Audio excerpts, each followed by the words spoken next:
Today to introduce introduce Dr. Lawrence Moulton from the Department of International Health with a joint appointment in biostatistics. According to his own words, he focuses on new statistical and epidemiologic methodology for vaccines and cluster randomized trials, heavily involved in collaborative work in those areas and infectious disease. And I presume that he's going to help us also learn a little bit of Latin, given the title of his presentation.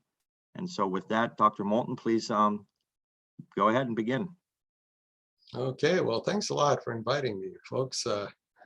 This is always a good time. I'm sorry we're missing out on the coffee and donuts. I thought I would mention, the communications folks got we sent them another photograph of myself.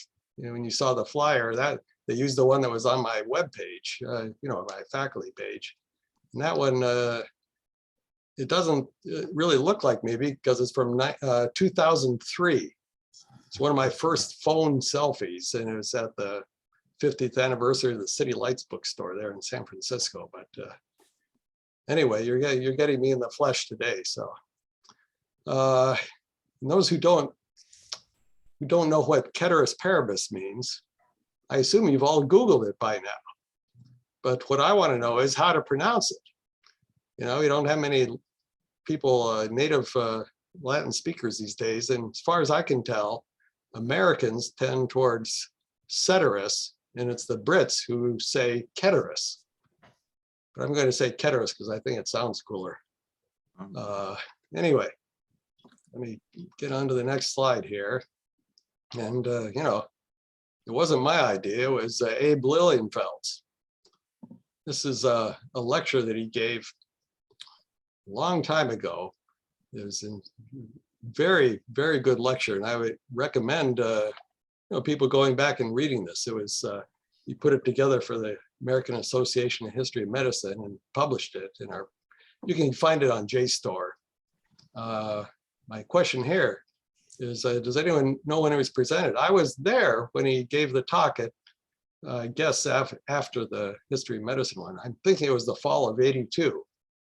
But is anyone here? No one here is old enough, right? Anyway, it was very impressive, very erudite, incredibly well researched. The one thing I remember, though, is as a student, I was surprised during the talk a couple of times he spoke of randomization as an outcome, not a process. I think it's because most of the trials he'd been familiar with, they randomize hundreds and thousands of people, and so it's basically the same thing. But today's talk is going to focus on how we can assure ceteris paribus, that is, not rely on chance alone to do the job of rendering the different trial arms equal in all respects, except for the imposed randomized intervention. Yeah, we'll go right into it with my typical detailed outline. And these issues today are not necessarily unique to cluster randomized trials. The main difference is that usually in cluster randomized trials, we know a lot of the important baseline characteristics, while in clinical trials, you usually have people, whoops, this thing just jumped on its own. In clinical trials, people just come in one at a time, say, and you don't know what they look like until they show up. So that is, you can only use their covariates one at a time. But in cluster randomized trials, we usually have most of those covariates at baseline, and that's enables us to have better control right at the outset when we do the randomization. We can randomize everything up front and get good balance. So why do we randomize? I'm sure everybody has their own pet list of why randomization is a good idea. And this, I'm sure you can add a few more onto these. I put in bold one that is often looked, not really looked at much, which is the appearance of bias. We want to avoid the appearance of bias because, if people think you're cheating, you lost them right at the start. And we'll get into this a little bit later, but But the other reasons are pretty much the same. We try to get balance on both known and unknown confounders. It's just an easy way to assign things. Boy, this thing just keeps jumping around. I'm not even touching it. It must be my feet bouncing or something. No. Anyway, and a minority position among statisticians that we need it for inference, but the School of Public Health, we don't. That's mainly classic design of experiment statisticians and classic survey samplers. So for us, it's the clusters outcomes that are those random variables. And now what I'm talking about today is doing better than just trying to achieve balance. And this balance I'm talking about is the balance we see in our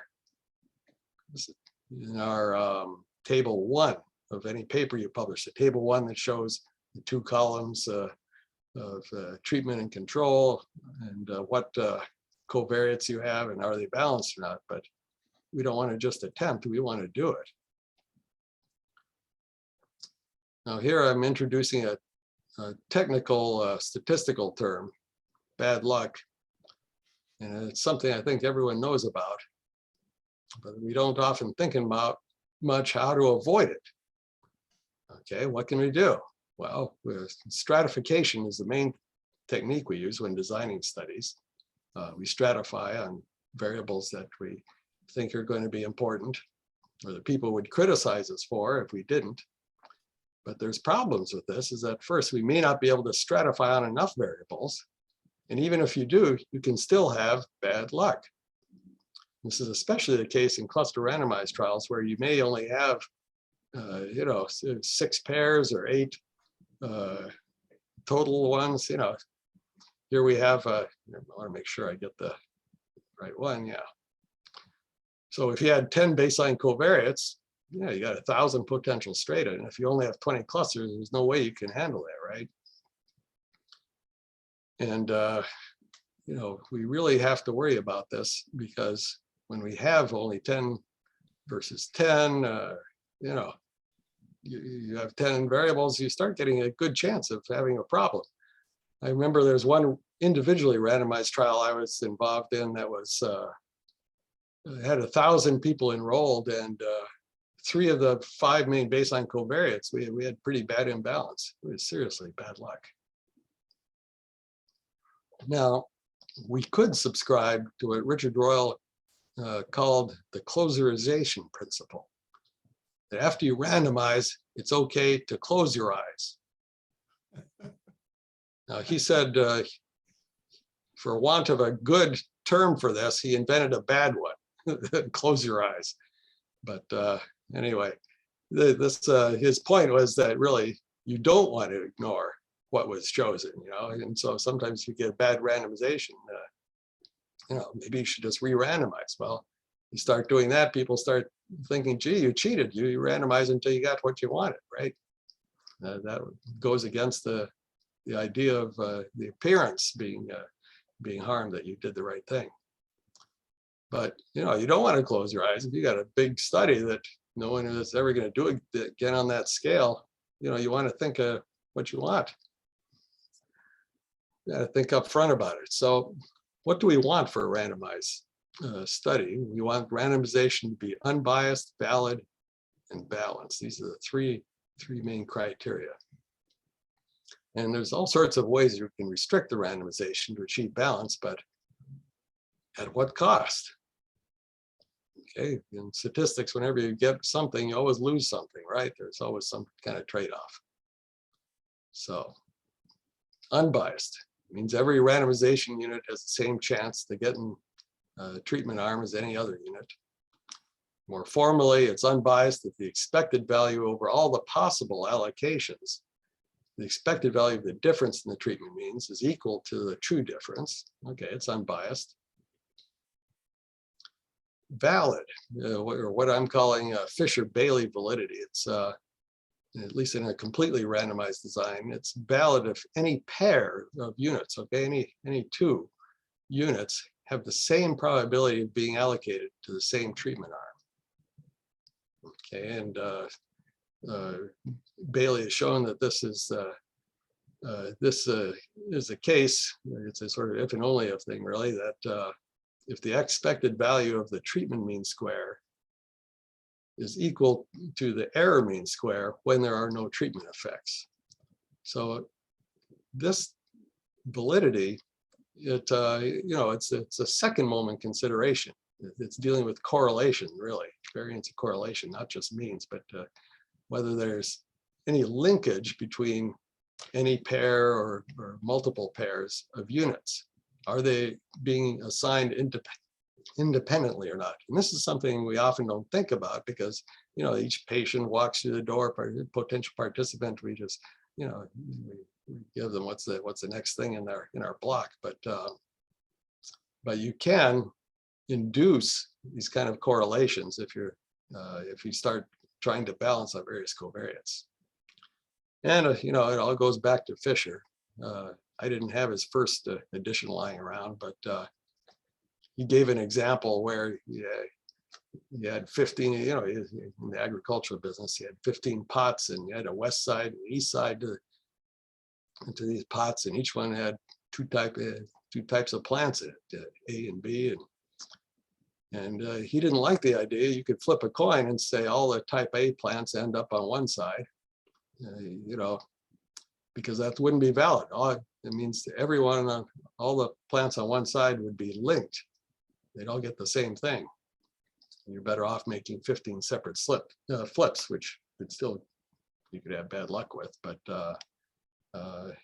Rose Bailey recognized what this was, and he was talking about linkage in the randomization. So that's where she took it off from there. So here's a small example to show what's going on. Suppose you label 4 villages by their baseline HIV prevalences. You're going to do some study, say vaccine intervention. Now, if you don't randomize with any kind of constraint, you have an unbiased and valid design, but you have a 2/3 chance of imbalance and a 1/3 chance of all vaccine villages having the highest or lowest prevalences. So you have all 6, 4 choose 2 potential allocations. Okay, the allocation letters there, and you can see allocations A and F. If you have bad luck, the mean difference on these is the greatest. Okay, that's where you have the 2 lowest prevalence villages, 2 and 4, pitted against the 2 highest prevalence ones, 10 and 12.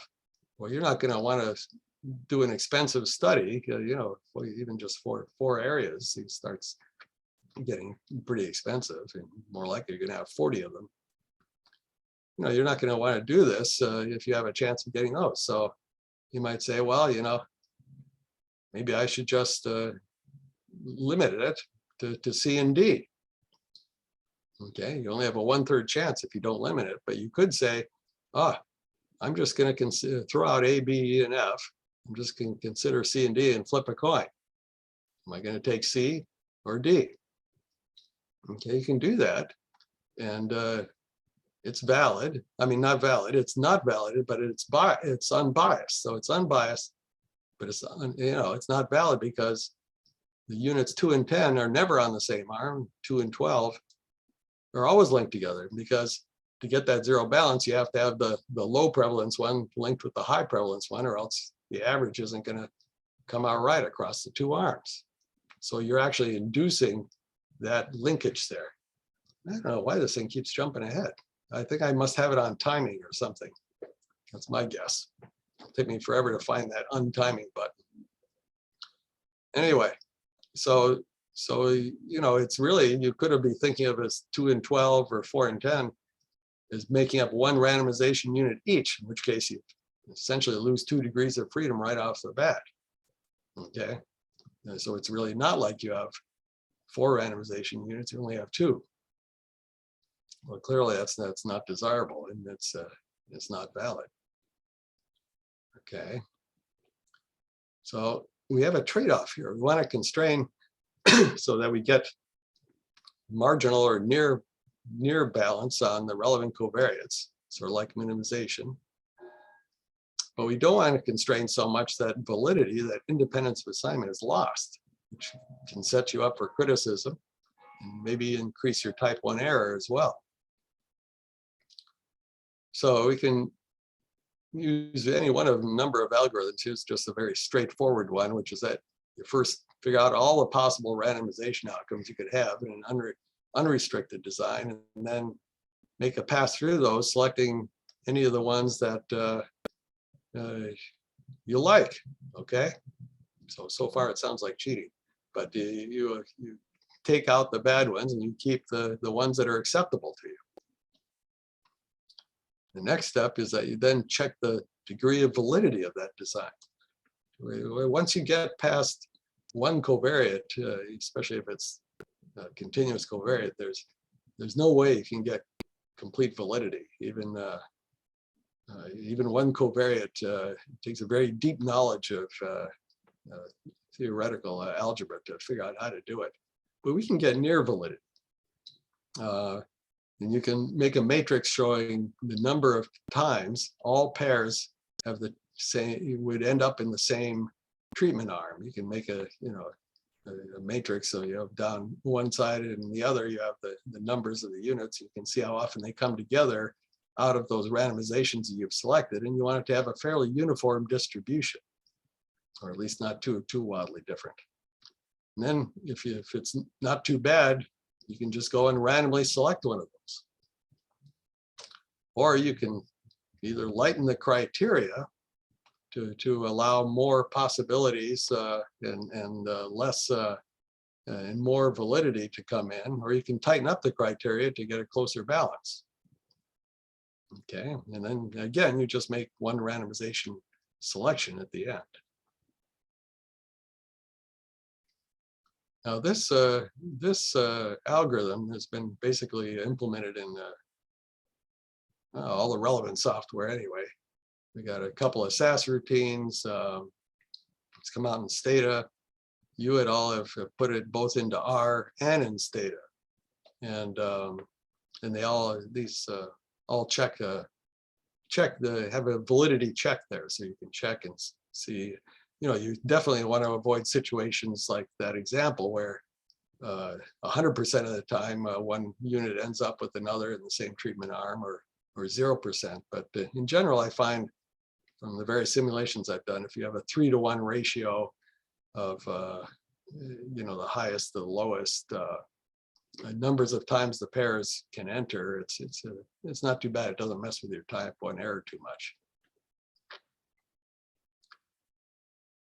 Now, even in spite of having all those routines out there, sometimes there's things people think of things that are pretty hard to figure out how to put them into any particular thing. So I usually use a lower level language to program it, but they'll do an awful lot of them anyway.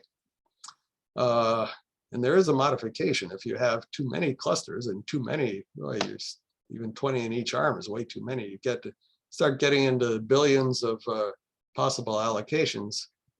My desktop is going to take too long to go through all those. So what you can do is just randomly sample from them. Maybe some millions of times is no problem, and you can figure out the constraints using that. So that's I can't remember if each one of those programs on the previous page allows that, but that's key, because often you do have as many as 20 clusters in each arm.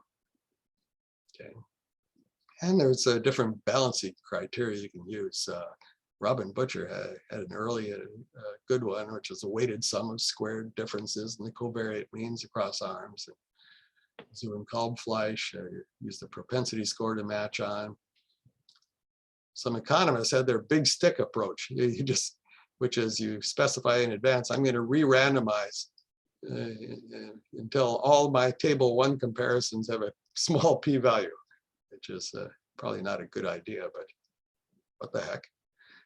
Give them something anyway. They gave them a good table 1 in the way they wanted it. Of course, many of our journals don't even allow you to publish a p-value on your table 1, so that's a different matter. I prefer a 1-by-1 caliper method, where I go variable by variable and say for each variable how much I want to restrict it. Say plus or minus 10% of each other. And that way you get a good table 1. And you can generalize this. You can do you could say, look at interaction. Say you could look and make sure you have the number of young males is the same on each arm, or the proportion of older females is the same. You know, you can do combinations of variables or use other criteria, you know, within, get the average latitude and longitudes within a half a second of each other. There's all sorts of things you can do. But basically, it's, again, think ahead of time what you want and just go for it. Now, there's a pretty good overview of these of different methods with some theoretical results. It was put out 10 years ago in the Annals. And they proposed the Mahalanobis distance between the two sets, the covariates of two sets of the two arms of the trial as a summary criterion, and look at its properties, which are pretty good. But and they cited Bailey, but they didn't look at any relationships, any statistical properties relating to the validity, which I'm not sure why. But this distance actually turns out to be pretty good for a lot of things. However, it still doesn't guarantee that you're going to have a good table one. It just means that on that one criterion, you'll have balance. And as I said, it doesn't necessarily imply that it's going to be valid. And so here I'll just briefly show an example here of a study that actually never was done. They didn't get the money, but I randomized it for them anyway, some time ago. This is 20 census tracts, so it's 10 versus 10. And they, being census tracts, they have a lot of data. There's all sorts of covariates you can balance on. So we had what, like 8 of them there that you wanted to have good balance. The PI wanted to have good balance on. And so what I did here in this example is I did 2 different constraints: the univariate caliper one that I like, and also the Mahalanobis distance. And to sort of put these on the same footing, I constricted each one. I made them the criteria tighter and tighter until they both came up with exactly the same number of 499 acceptable allocations. I tried to do 500, but it didn't quite get there. I couldn't constrict them, so they both ended up with exactly 500. So they both ended up with 500 acceptable unique allocations out of, you know, the hundreds of millions possible, actually. And then I looked at those 499 different allocations that each one came up with. There was some overlap, but not much. And looked at the minimum and maximum of the ratios of the means of each of those variables. So here we have these 8 variables, and with the univariate caliper method, since it was set up to be plus or minus 13, within 13% of relative percent. So these were percentages, but now I'm looking at relative percent of those percentages. And of course, they're all within 13% of 1.0, because that's how it was designed. The Mahalanobis distance, the minimum and maximum sometimes were off by, you know, almost 50% or twice as much, depending on how you look at it. So you can end up with a bad looking table one. In this case, I didn't look at the chance of that, but you could have bad luck. And this study was going to cost a fair amount too. So that was a problem here. On the other hand, you know, again, it's a trade-off. You know, the Mahalanobis distance actually was slightly more valid, if you will. If you look at the number of times that minimum maximum number of times you get pairs of units in the same arm, it's 19 and 497. It's 497 almost all the time in the same arm for that caliper method, but here is the maximum is only 425 and the minimum was higher. Of course, if you got something like either one of this, you'd want to loosen up the criteria so you wouldn't have that much possible departure from validity. But so in this case, you get, even though you get the big table one differences, it's somewhat more valid. So there's a trade-off. And you can use either one you want, but I prefer to just go for the table one to start with, and then make sure it's valid. Okay. Now I'm going to mention another method that you see economists using more these days, optimization. And I'm sure some of you have heard it's supposedly a pejorative term, randomista, on the part of classical economists who want to denigrate their colleagues who do randomized trials in economics, even though some people get major economics prizes for doing so. Anyway, they call the folks who like to optimize, they call them optimista. And the idea, there's a few publications on it, is to just take the best allocation, go through all those billions of allocations, and don't end up with a few thousand and randomly select one. Take the very best one and then flip a coin. It's unbiased, but again, like that Fisher agricultural example, it's not valid. And you can't do even a randomization analysis, which you can do with these other ones, where you cycle through the set of possible allocations, and you can figure out p-values and confidence intervals from those. Here there's a similar bootstrap type method you could use, but it's a little bit more complicated. But it takes the best one. Why not? And in fact, either under a likelihood or a Bayesian argument, it's completely justifiable. It's it treats the randomization as an ancillary variable. You condition on it, and then you just do your analysis how you want to do it. But I think it has some problems with the appearance of bias, because people might think you constructed the set to say have a 50% chance of having something that really benefits the investigator, or something. So I'm a little bit worried about the appearance on something like this. Okay, and actually, even though the economists are the ones that are using this, for once it was the biostatisticians that seem to have thought of the idea. And de Hoop credited Perry with having come up with the idea, which is a study-wise minimization. That the way they phrased it was, they said, we'll look at the set of allocations that minimizes the imbalance. So it's slightly different from what I was just looking at, which were allocations which met the criteria. These allocations would minimize the imbalance and then randomly choose one. But once you get a couple of continuous covariates, usually that set is just going to have one allocation in it, and you'll flip your coin. So, but I'm not sure that Perry realized that, but de Hoop did. And so it's really an optimization or optimista type of approach. Again, I worry about how it looks.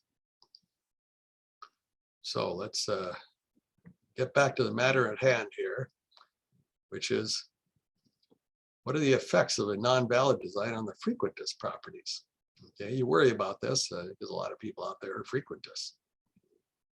And a lot of these cluster randomized trials are done in a geographic setting, where you randomize geographic areas and so forth. There's all sorts of correlations that come up. And if you have constraints and correlation going on in the responses, you can start getting type 1 error departures. Even just from losing the degrees of freedom, you can have a problem. But if you have correlation, it gets even worse. And with fairly extreme situations, like correlations, 0.8, 0.9, you can get departures going from 0.05 up to 0.15. But most of the time, I think you'll be within a couple of percentage points. But you still want to check validity. So you have to face validity as well, of course, and you want to avoid a rise as much as 0.07. So you do want to have some control over that, the pattern of the number of times the pairs enter the same arm. Okay, and the advantage here is, well, you get balance on your type 1, and that can actually improve power if you don't actually regress on those constraining variables. And it lets us use a full array of analysis methods. We don't just have to do randomization analyses. And Lee and company have shown that even if you do restrict using these covariates, you can help to regress on those covariates after the fact. Again, mainly for power considerations. So even though you have balance, it can still be useful to regress on those constraints, even if you have almost perfect balance. Okay, we just had Mardi Gras a couple days ago. So here's a lagniappe for you. You can Google that one too. There's a couple of outstanding questions on stepped wedge designs and how to randomize them. And we had an ad hoc method we used some years ago, which looked at covariate weighted months. It's sort of a kludgy type of a thing, but it seemed to make sense because you have the same units are going into, they start off in control and then they march through and eventually go into intervention phase. But there's must be something better. And then there's a question of how to test for validity. And that particular trial that we used, there was 2 units entering intervention phase every couple of months, and we just looked at the number of times that the pair of units entered the intervention phase together, and it seemed to make sense that would look at linkage, or if one is coming in at one time or another, if they're individually coming in, you could say, how many times are any 2 units coming in within 1 step plus or minus of each other time-wise. I think anything like that looks at that linkage or correlation probably lets you look at validity, but someone ought to prove it. Okay, so I'm just gonna stop here early and summarize. And this is a short enough summary. You always can have bad luck, right? There's Murphy's Law on that one, otherwise known as law of large numbers. And the cause of the bad luck is having small numbers of randomization units and a lot of known confounders and unknown ones, of course. That's always a problem, but usually the known confounders are pretty well correlated with the unknown ones. So if we can control the known ones, which are usually the most important ones, we'll be handling most of the unknown ones as well.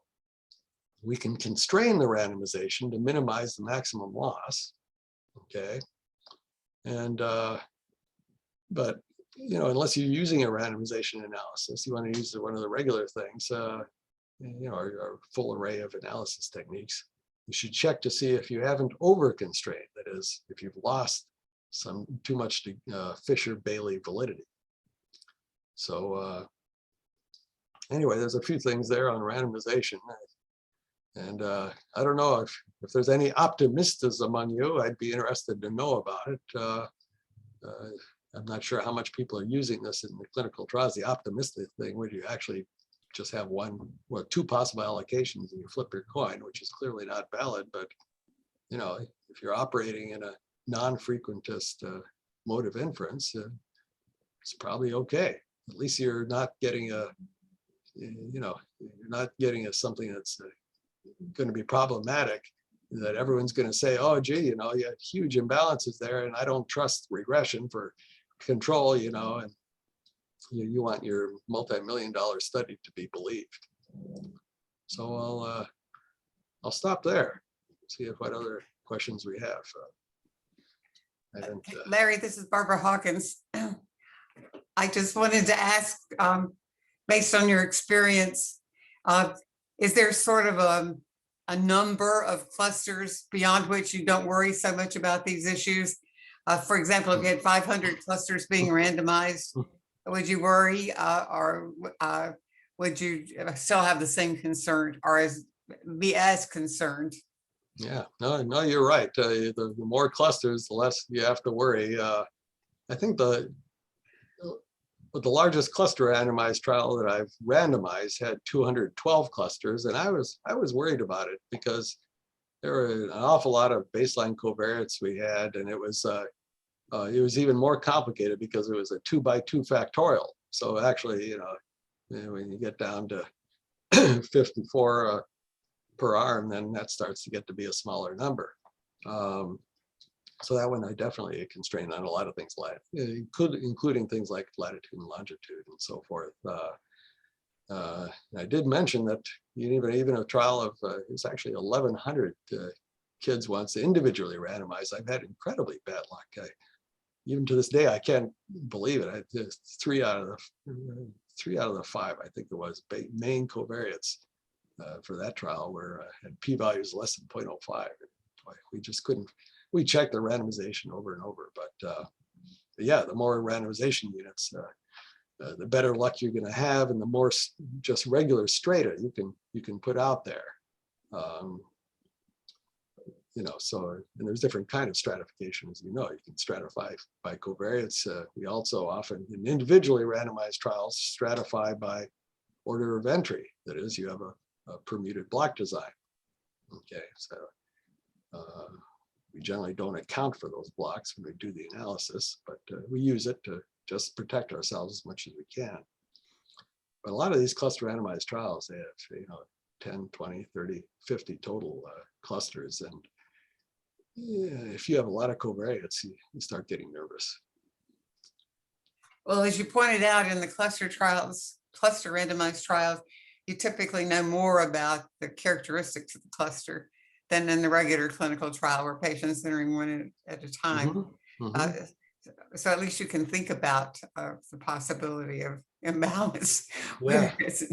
Yeah. One exception, though, are these ring designs, like the one that was used for the Ebola vaccine a couple of years ago. And for that, the clusters were when you had an index case, like in Sierra Leone or wherever, and then you vaccinate everyone around that index case, and so they're entering sequentially, and so there are cluster designs where you don't have that much at baseline. I know Mike Proshan has in the last couple of years have been looking at this for individually randomized trials in terms of randomization. I mean, not randomization, minimization. Okay, so I suspect it's totally bogus in terms of validity, but it works pretty well, right? I mean, it seems like a pretty good idea. You keep rebalancing according to covariates, but there's some set of assumptions going on there that I don't think have been fully spelled out, and could get you conceivably into trouble. But again, the numbers in those trials, there's so many people, it's probably not a problem. But I should get back to Proshan and see if he's figured that out. It does make me a bit nervous, but we use it all the time, right? Larry, this is Xiang, and this is a very helpful seminar there. So you mentioned the considerations here are really general for small sample size trials there. Now, how does that connect to the block randomization, the validity thing? Block randomization, yeah. Well, with block randomization, that's perfectly valid, actually. So you don't have to worry about that. You can show that fairly easily that any pair will have the same chance as being in the same treatment arm as any other pair. And in fact, with block randomization, you can show that both within blocks and across blocks. So yeah, the standard permuted block design is perfectly valid. So if you're just and if you stratify those blocks, if you have some blocks for old folks and some blocks for young or male and female or whatever, that's completely valid too. It's just when you start having these other covariates, especially the continuous ones, but or when you don't go for complete balance. If you go for complete balance on a covariate like if you dichotomize rich versus poor, if you go for 100% balance, then that's going to be on just that one covariate. That'll be valid too, because you'll be able to show that there's no linkage between any pair. You don't have to have big let's say big clusters compensating for small ones or whatever. almost always we have at least one covariate that's going to mess us up. And I don't know, we probably randomized by now $250 million worth of trials with these things, and they've seemed to be getting published. So I guess that's good news anyway. So, Larry, terrific talk. You showed that, 4 clusters gets you into all sorts of trouble. And you said you've gone as high as 212, but is there some number of clusters that seems to become optimal, or at least typical in terms of how you do these trials? Yeah, it's not really, because there's such a wide variety of things going on. And sometimes people are constrained just by money. And so they say, I'd like to have 50 clusters, but I only have 20. But it's, and it also depends on the implementation of your intervention. So it may be that you're randomizing surgical practices or something. So you're randomizing the surgeon, say, or everyone in their office. And so the number of patients in each cluster is actually already set. Some studies you can decide how many people you want within each cluster. And so then you can start messing around with the sample size and see what's optimal in terms of the cost of the trial, because you have the 2 variables of number of clusters and number of people within the cluster. And between those, doing the trade-off as a function of how much intra-cluster correlation there is, and how much it costs to get a cluster versus another person in a cluster, you can end up with, with a whole range of optimal trial designs, in terms of how many clusters and how many within it. So but most of these things, because there's often so much cluster level cost, the cost of enrolling a whole nother city, some of the smoking studies that have been done, to do an intervention that targets all the newspapers and radio stations in a city, it gets pretty expensive. So they ended up with like 11 pairs, like it was done in the commit trial in the US. So there's a lot of things that feed into that, and it really, because of that correlation, usually you have a lot of people within each cluster and not as many clusters as you like. It's really the number of clusters that is the main thing determining the power here. But yeah, it's all over the place. I did one cluster randomized trial, had over 800 clusters, but I didn't get a chance to randomize it. They brought me in halfway through when they realized that they had a cluster randomized trial.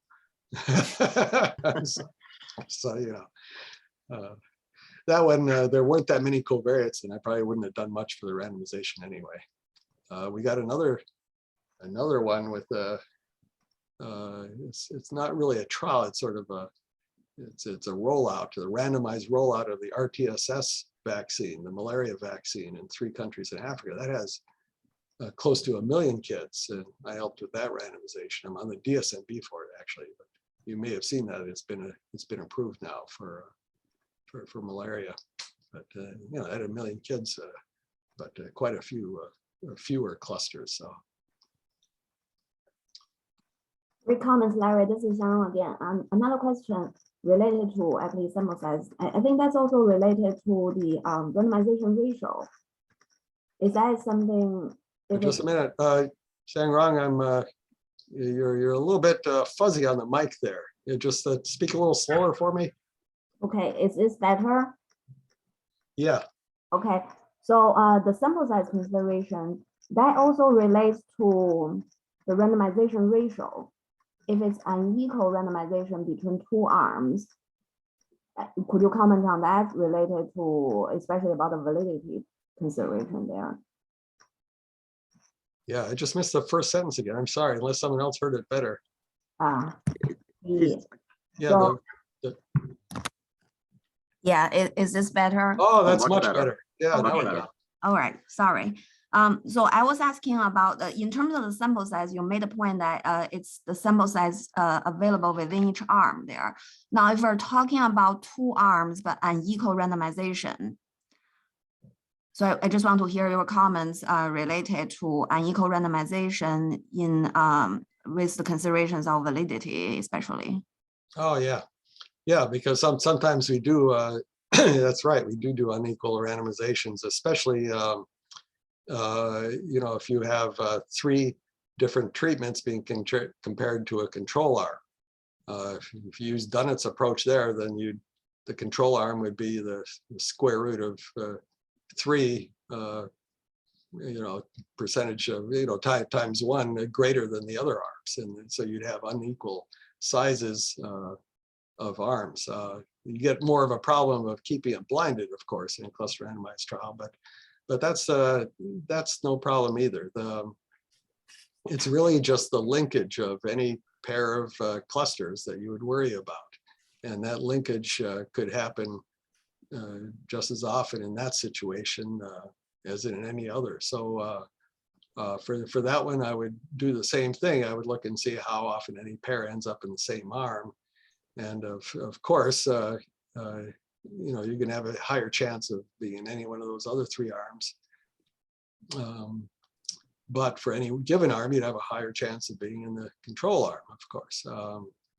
But the validity will not be affected. Yeah, but that's a good question, because we do have those unequal balance designs, especially when you have several treatments against a control. Thank you. Okay. So I have a question. I wonder if you can cite an example or 2 of trials in which bad luck actually happened and really ruined an otherwise valid trial. Ah, okay. Well, I didn't identify the one individually randomized one I was involved in it, but you know, for that one we seem to made reviewers happy by then controlling for, you know, doing a regression and controlling for them. I have yeah, I can think of a couple examples from Hopkins, but I'm not going to tell you. Okay. You know, one of them, it had only, you know, it only had 3 versus 3 clusters, which, you know, you're guaranteed you're not going to have balance, right? And so, and I don't even like to do a cluster trial with 3 versus 3, because you can't. I like to have at least enough so you could do a non-parametric test and get a, you know, quote, statistically significant result, which you can only do with a t-test with that, because when you have a few clusters, you have one outlying cluster, and that can mess up the whole thing. But the couple examples I'm thinking of are really small ones with fewer than 10 clusters. And there's one, let's see, there's another one published in Lancet. Who are those guys? Oh, their analysis was terrible too. It was, we're still, there's a couple of them that were published in Lancet that, you know, we've written a letter to the editor and more about the analysis, but the balance of the baseline just made you worry even more about the analysis, but then the analyses were incorrect and ignored key features. And you know, if they'd been well balanced to start with, there would have been much less problem with them, because we wouldn't be worrying so much about the, you know, exactly which analysis they use, because we'd be happy that everything was pretty much equal to start with. Yeah, these are things like with 8 or 10 clusters, and then they're estimating like 5 parameters in these fancy regression models, and with unverifiable assumptions, because with 8, what can you do to verify an assumption? And that's why you really want to have really good balance all up front. Sorry, I was not giving you any details there. No, that's okay. I'm sure I'm not the only one who frequently encounters resistance when I'm concerned about the possibilities of bad luck. But it does happen. Oh yeah. Okay. So Larry, in a CRT case, that if you check on validity and balance beforehand during randomization time, then would you still consider doing in the analysis stage adjusting for the baseline covariates? Yeah, and there's when you get the copy of this thing, you can you can see that, yeah, here is this Lee. They've decided that that's a good idea, in fact, and can help, you know, can help the power of the study. Even though you've got good balance, you can still suck up extra variability, and it can be a good idea. And I think in there, what they were doing, they weren't actually looking at validity, but I think they were having severe loss of validity in some of their examples without knowing it, but regressing on the covariates can help with that loss of validity. That's my understanding. So if you don't check the validity, but you regress on those covariates, you're probably going to be okay anyway. Mm, Mhm. interesting. Yeah, good. Yeah. Yeah, I So- haven't actually fully investigated that. So would you adjust for cluster level covariates or individual level covariates there? I mean, I guess that depends on the level of analysis there. Mhm.